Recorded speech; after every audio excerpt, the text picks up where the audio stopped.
Hello everyone, it's Andrea. This video is a little bit different and I like to mix things up depending on what feels right for me at the time, and hopefully we're going to connect really well on this video where I'm going to present to you some questions that were asked at my last live stream event. That I hold one of those every month. It's always the first Thursday of the month.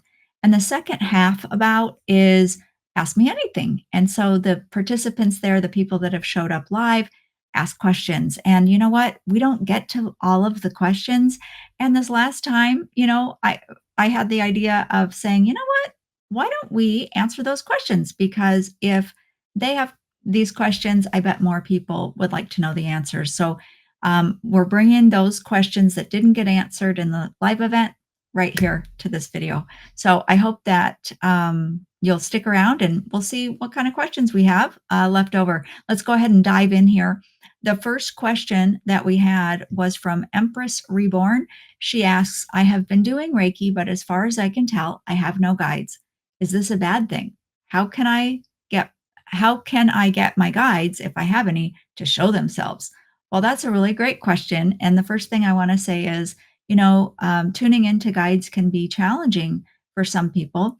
And I would say I'm in that category.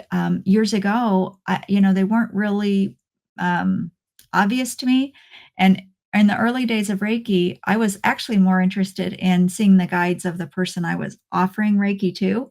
And what I did in those days, I guess I'll share that with you here in case you want to try this. You could actually try it if you're going to do self Reiki too. So I don't really talk about this very often at all. And so here we go. Anyway, early on, I would be at the head of the table, meaning that the person I was offering Reiki to, their head was here and their feet extended away from me.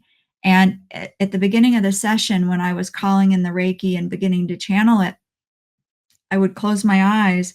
And in my mind, I would say, when I open my eyes and when I open my eyes and look down the table, my intention was I will see any spirit guides that are here for this person. It was as simple as that. And I made that clear intention. And then I looked up like that. And then I sensed who was there. And I'm telling you, it worked. I don't know if it worked well because it wasn't for me and it was for them. And so I was in service, in that way. But it's one way that I started practicing seeing things. And so um, I will also tell you, it was really in my mind's eye. It wasn't with my physical eyes, but they were very clear to me. And I could see different details about them. And it was all those details that I would see would be very symbolic. So if you're having trouble tuning into guides, maybe try that, because you're talking about offering Reiki, doing this when you're offering Reiki, I think. And so try that. On the flip side, you can also do that if you're doing self Reiki. So during a session for yourself, you're in the flow of the energy, your mind is calmer, which is a great time to do this. Then simply intend, I'm going to open up my eyes. And when I do, I will be aware of my primary spirit guide that is here for my highest good. How about that? So please try that and see how that works for you. The other thing that was challenging for me is I think my primary guidance is actually my higher self. So for me to try to see a being there was more difficult because really it's my higher self. So it feels to me different than a spirit guide. And in the early days, I didn't get that. I didn't even know that was a possibility. The last thing I'll say about this is I do have an MP3. It's an audio meditation. It is called, let me check so I get the name right. It's on my website under the resources tab, and that it's the first page called Audio Meditations, and it is the first track listed under single tracks. It's called Meet with Your Spirit Guide. It's $3, and so if you want to take that route, you can purchase that for $3, download it, and then it's yours. And you can actually meet with your spirit guides. I have heard a lot of feedback from people, and they really have enjoyed the meditation, and it's worked for them. Of course, I can't guarantee that for you, but if you're interested in that sort of thing to help yourself, by all means. I also have a lot of other audio meditations. They're on that page if you're interested in that kind of thing. They're pretty different than the ones here on YouTube. So, and the audio quality is better for sure. All right, I'm going to go to the next question. And that is from Rico's mom. How can I find a Reiki teacher near me, or is online good enough? Well, I'm going to tell you, you know, there's no rule that says in person is better than online or online is better than in person. So both have pros and cons that you want to consider. Um, what I will say is that I have heard about in-person classes that are horrible, and I've heard of in-person classes that are wonderful. Same is true for online. So again, don't judge it for quality based on if it's online or in person because it's just not fair. You just can't judge it like that. Um, I think the way I teach live and online is awesome, or I wouldn't do it. I also will say it is 100% effective, or I wouldn't do my classes that way. So if you want to find a teacher online, you can Google. I would go to Google if you want to do it near you. If you want to find a local teacher, type in Reiki near me and see who comes up. And then you can start checking websites, see who teaches, and go to a session and try out different Reiki masters who teach classes in your area and follow your guidance. All right. If you want to do online, I would choose an online format that appeals to you. And what I mean by that is some of the courses out there, they're just recordings, or I've seen some and they're just slides. There's not even a person, like this talking to you. It's just like a PowerPoint presentation kind of thing with a voice talking to you sometimes maybe.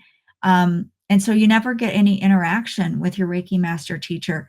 And my take on all that is I think Reiki is a pretty big deal. I mean, we are messing around with personal life force energy. And if you're going to do self Reiki, that's one thing. But if you want to offer Reiki to another person, I if I wanna have Reiki with somebody, I wanna know that they had a really good education as far as, they interacted with their teacher, they had practice time, they, practiced with other students in the class because Reiki is experiential, and if you're not practicing the techniques, practicing with the energy in class, how confident are you after the class that you can even do it? And so, again, in person, online, there are really bad options. There are really wonderful options. So look out there and see. My classes are live online. We're on Zoom together. Students come from really all over the world. And we practice together. I answer your questions. I get up and demonstrate things.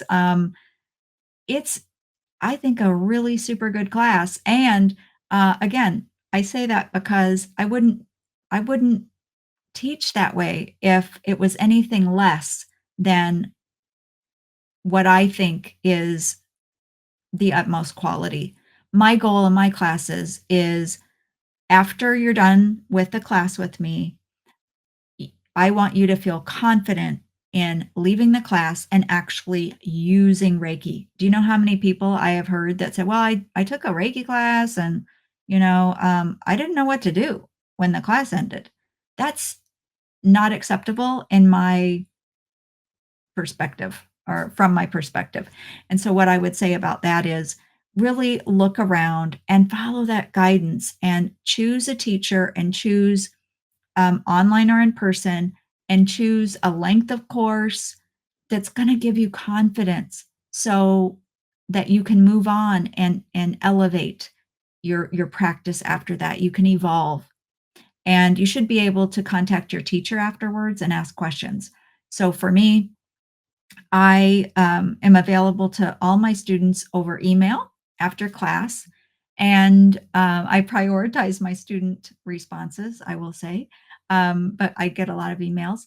And then the other thing is I have the Mainstream Reiki community. So regardless of wherever you choose to take your class, if you want to practice with other people, if you want to continue to learn and have the ability to ask questions of myself, but also other like-minded Reiki people, you might look into the Mainstream Reiki community. We offer a lot there. We have 3 different levels. Again, you can find more information about that on my website, mainstreamreiki.com, and I'll put links to things down in the description under the video as well. Anyway, I hope that's helpful. Basically, spend time deciding, follow your guidance, and choose a class that is the format that you feel is really going to help set you up for success in practicing when class is over. All right, I'm going to move on. Let's see here. Let's see the next question. Julia G, Reiki level 1. Do I have always to clean the room from negative energy using sage or Palo Santo before starting a session? And should a window must be always be kept open during the she wrote section, but I'm pretty sure she meant session. So the thing with that is you can clear your room of, and I don't really like to say negative energy. It's more just low vibrational energy, right? If we say negative energy, that seems pretty, I don't know, negative. Um, Basically, my intention is to just clear the room of any lower vibration and make the room as high vibration as I can. And I do that with Reiki. So, burning sage or Palo Santo, something like that, if you're offering Reiki to somebody else in person, they may really react to smoke. And so that might not be a good option for them. You can use sound to clear the room. You can use, some people use essential oil sprays, but again, you need to be mindful if someone else is coming into that space. That might be not be a that might not be that agreeable to them. And so what I would say is why not use Reiki? So after my sessions, when I had my in-person office here and was seeing clients during the day, back to back, really, I didn't have a long time to do a big ritual or anything like that. How That's just how I scheduled my clients. But what I would do is, of course, change the sheets and get everything ready for the next person. And then as I was finished setting the Reiki table, I would go over the table with Reiki activated hands, intending to clear off any energy and sweep that off. And then I would um, take my master symbol that I use and into the corners of the room. And then finally, before I had a waiting room right next to my treatment room. So at the doorway of my treatment room, I would go to my treatment room and go with my Reiki. And I would just intend to basically clear away anything in that space that was not in the highest good of myself and the client that I was about to bring into the room. Your intention plays a key role. And so if you need to burn something like that and you're not worried about, the person reacting or whatever, if that's what makes it clear for you, then do that. Okay. Because the main thing is you want to adopt and practice. I don't, I'm at a loss for words here because ritual doesn't really fit it, right? But you want to pick things that you do to demonstrate your intention that resonate with you, right? So if I tell you, oh, do X, Y, or Z, and you're like, I don't know, Andrea. I don't think I really want to do that. Then don't do it. The thing is, you want to do these little practices, these little techniques for whatever it is, whether it's clearing the room or activating your Reiki. You, as long as you choose things that resonate and feel effective to you, they're going to work just fine. All right. So don't overthink it, but do be mindful of any smells or, allergens or anything like that if you're treating other people in that space. So, a window open, I've never heard of that before. If it's winter, where I live, we wouldn't do that. It is way too cold. I wouldn't I just think that that's unnecessary. But again, you need to resonate with the choices you make and be okay with that kind of thing. But, yeah, I haven't heard that one before. Thank you for the question, though. I hope that the answer was helpful to you. All right, back to, Rico's mom, and let's see what this one is. Can I do Reiki all by myself? And if not, when do I reach out to a Reiki teacher? Oh, interesting question. I did a series called Reiki 101 here on the channel, and there was one of those videos. Oh, I can't remember which one, maybe the third one. I'll put a card up here in the corner for you to point you in the direction. It's probably going to be on that side. Yes, over here. Um, Anyway, I'll put a link up here for that video, and it's basically comparing and contrasting energy healing and Reiki. They're two different things. What I would say, my short answer, for the longer answer, please go to that video and I think that'll explain it better. But my short answer here is energy, not all energy healers are using Reiki, okay? But all Reiki people are using Reiki, if that makes sense. I know it probably doesn't. So let me say a little bit extra. Everybody has life force energy. Everybody can move energy. Martial artists use ki or chi. Chi is Chinese, ki is Japanese for the same thing, life force energy. And so, how I'm going to explain this is everybody can help other people with life force energy. But Reiki, being attuned to Reiki, allows us to tap into an unlimited supply of very high vibrational life force energy. And then we're not using our own. So Reiki people don't ever feel drained. If they do, that's a whole nother video I have on the channel because that means something else is going on. But anyway, Reiki people, when they offer Reiki to another person, should not ever feel drained. That's because they're utilizing that unlimited supply. If you are not attuned to Reiki, if you haven't had the class and everything, you can still help people with life force energy, laying on of hands, things like that. But without any kind of training, you're really limited on how much you can help, and it may drain you because you're generally using your life force energy to help the other person. So, if you want to do that and not take a Reiki class, that's totally fine.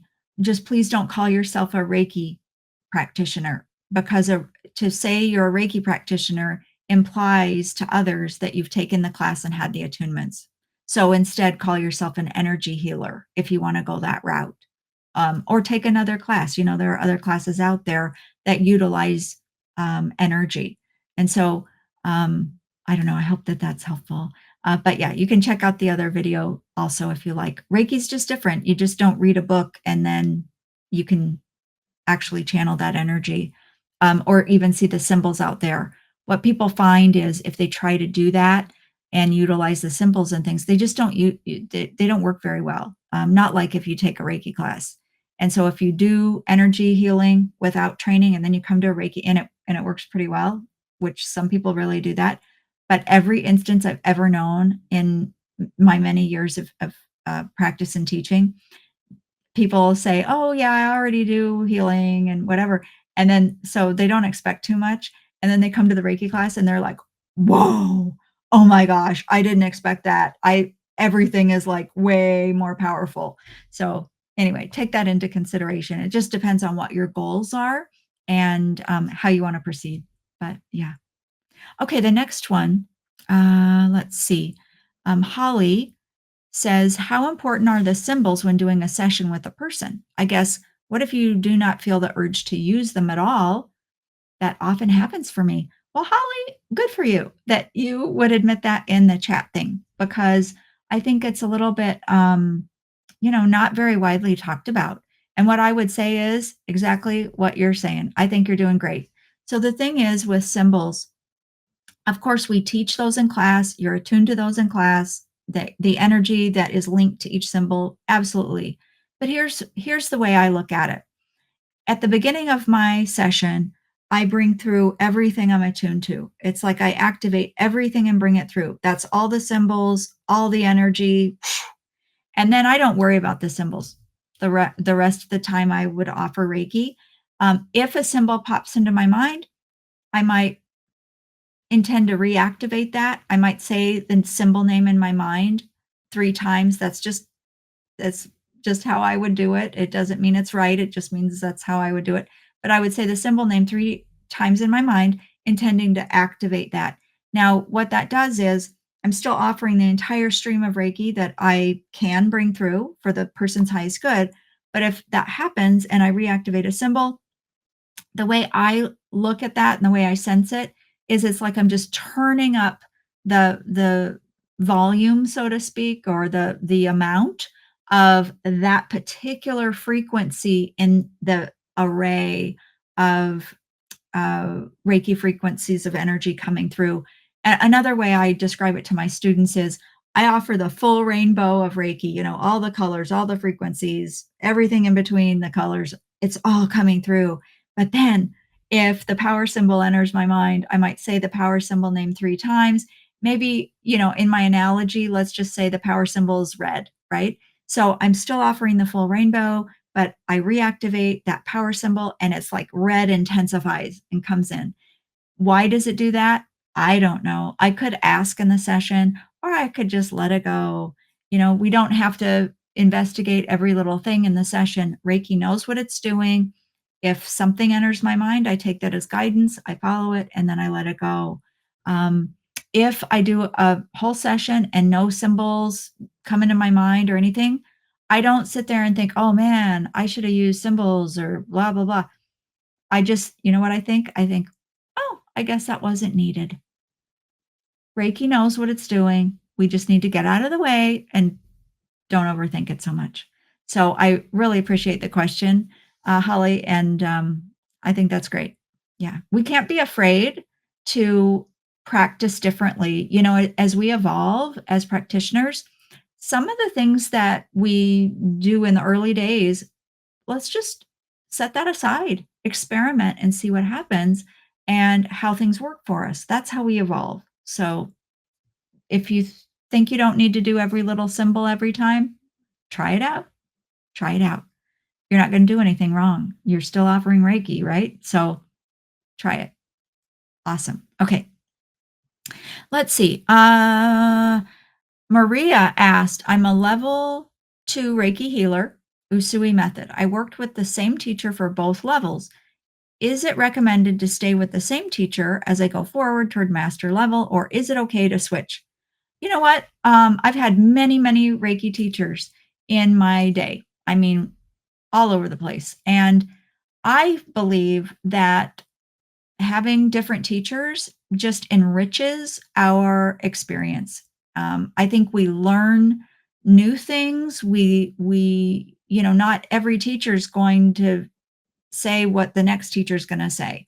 So there will be new things that you'll learn. Also, every time you take a class, even if it's with the same teacher, you are going to get different things out of it. Think about it because you're in a different place when you return and you repeat that class. So repeating classes, changing teachers, having the same teacher, I think it's all wonderful because it's going to be different every time. The other thing is, I know that my Reiki teachers that I've had, I think I've had about 7 or 8 of them. I don't I am not aware that any one of them ever had the opinion that you needed to stay with the same teacher.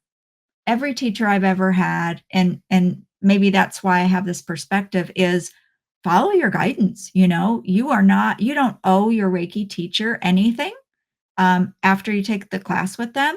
So take what works for you from that teacher and then move on. If a different teacher appeals to you, do that. The thing though to keep in mind is you say you're level 2. And so, and you say Usui method, and I'm just going to use this as an example. I teach Usui Holy Fire. So any Reiki 2 style or lineage in Usui could come and take my master class. But here's the thing. If you went on to teach, you would need to teach the Holy Fire style, right? Because that's where you receive the master training where you could teach. So if you want to teach in your current style, what you've already learned and you want to go on and become a master in that, great. But you could stay with your same teacher, but if you go to a different teacher, just make sure that when you receive your master certificate, it's with the same style that you have now, so that when you teach, you're teaching what you've learned this whole time. Now, people don't have to do that. I'm just pointing that out. Where whatever you receive your master certificate for teaching in, that's the style and the lineage that you will pass to your students. I hope that that makes sense. So, yes, you can completely change teachers, but if you change style and lineage and that kind of thing, that will affect what you can teach. Clear as mud. Anyway, I think that that made sense. So I appreciate the question, Maria. And you know what? I love the idea of changing teachers just because, like I said before, take what works and move on. See what a different teacher offers you, whether it's for the next class or you're repeating the same level. So much value in doing that. All right, as I look over the rest of these questions, um, there are a few questions and they're all about the channel, like videos. Like, what if they fall asleep in the video? Can they have the volume a certain way or the screen or, while I sleep, things like that. And you know what I'm going to do? I get a lot of these questions that come in just in comments and things like that. I'm going to go through the comments and I'm going to take these questions too, and I'll make a separate video. And this separate video that I'm going to make, I'll make it the channel trailer so you can see it on the homepage. And let's do a video that's all about how to get the most out of the Mainstream Reiki YouTube channel. Okay? Because this is a free place that you are all welcome to come. And not only that, I don't even have ads here, or I'm not monetized, so you shouldn't see any ads. If you ever see an ad, like at the end of one of my videos, make sure your autoplay's off because I don't have an ad there, but if you have autoplay on, you're going to get the ad that's attached to the next video that's coming on. So just a little tip there, but let me do a full video. It's probably only going to be a few minutes, but let me do a video just about the channel, how to get the most out of it, and answer these frequently asked questions about volume and brightness and eyes open, closed, things like that. And in the meantime, if you have questions like that about the channel, put them down here in the comments, and this will be the first place that I look when I go to make that video. So thank you so much for being here on the channel.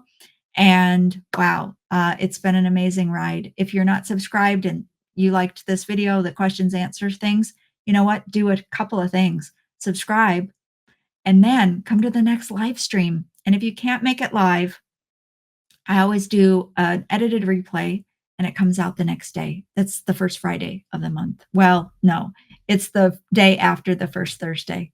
Depending on how the dates go, you never know. Anyway, thank you so much for being here and having an interest in Reiki, and I so appreciate your presence. Until next time.